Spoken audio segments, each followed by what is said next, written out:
आज आम बनवाक जाऊँ मंडा पिठा से आम नहीं चाउल गुंड पूर नड़िया गुड़ गुजुराती आउ गोलमर्च गुंड एक सब नहीं एबे पूर सब गोलेबा गोलेकरी रखिबा।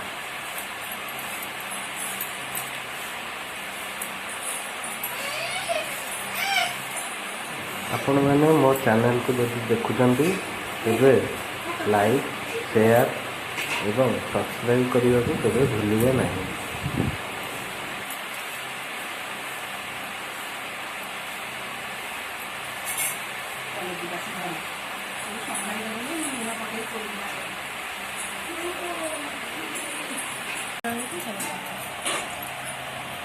एबे पूरा रेडी हो गला। चलतु एबे जंताटा तैयारी करवा। बर्तमान हांडी रे पानी रखिकी पानीटा को फुटेवा एवं ता देहरे किछि लूण टिके पकेवा स्वाद अनुसार।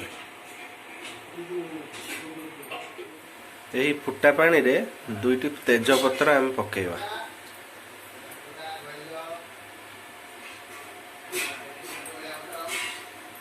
तेजपत्र पकई सारिबा परे जो चाउल गुंड को आस्ते आस्ते करी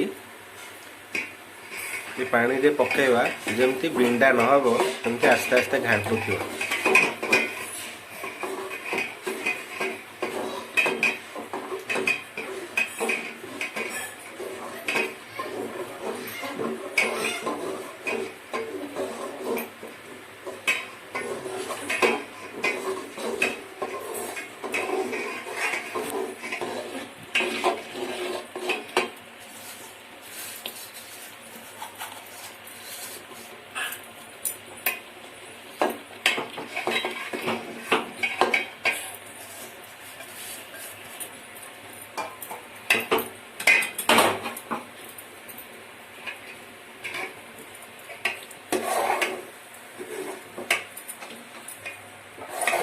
जंतनी प्राय हो गैस को बंद करदवा एवं ताको भल कर घाटिवा एवं चूली रू ओल्हे आनिबा।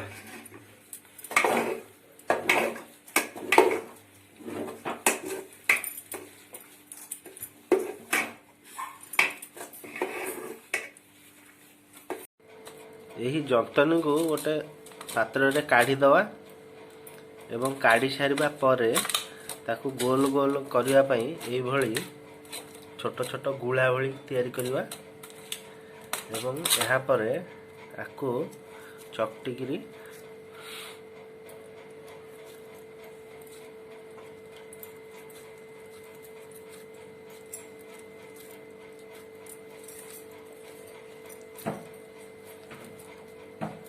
ता भीतर पूर दवा। ता भीतर पूर दी गोल गोल मंडा पिठा प्रस्तुत करवा।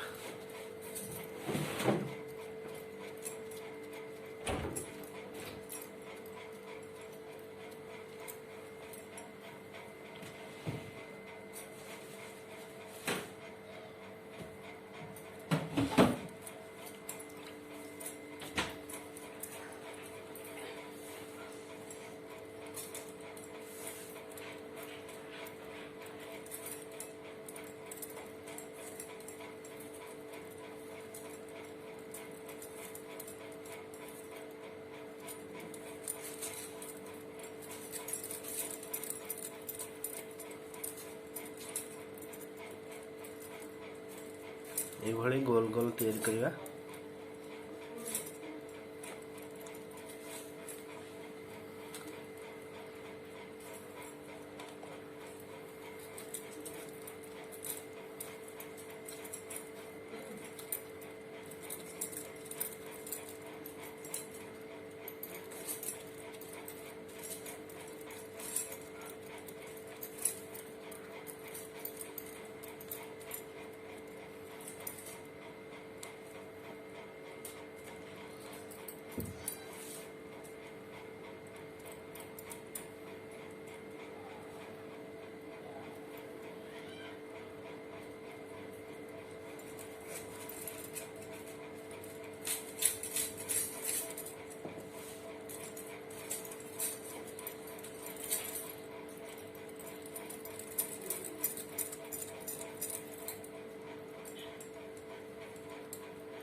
ଏବେ ହାଣ୍ଡିରେ ପାଣି ଫୁଟିଲାଣି।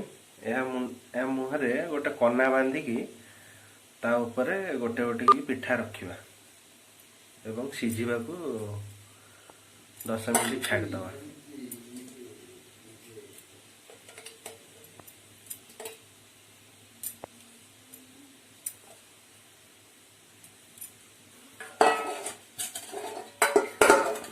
ଏବେ ଏହାକୁ ଘୋଡ଼େଇ ଦେବା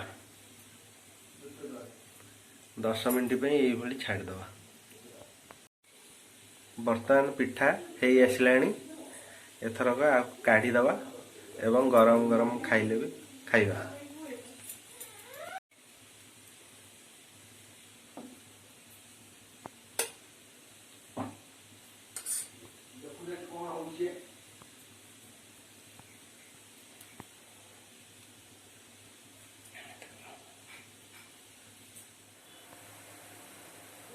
ଏବେ ମଣ୍ଡା ପିଠା ହେଇଗଲା। ଏବେ ଗରମ ଗରମ ଆପଣମାନେ ଖାଇପାରିବେ।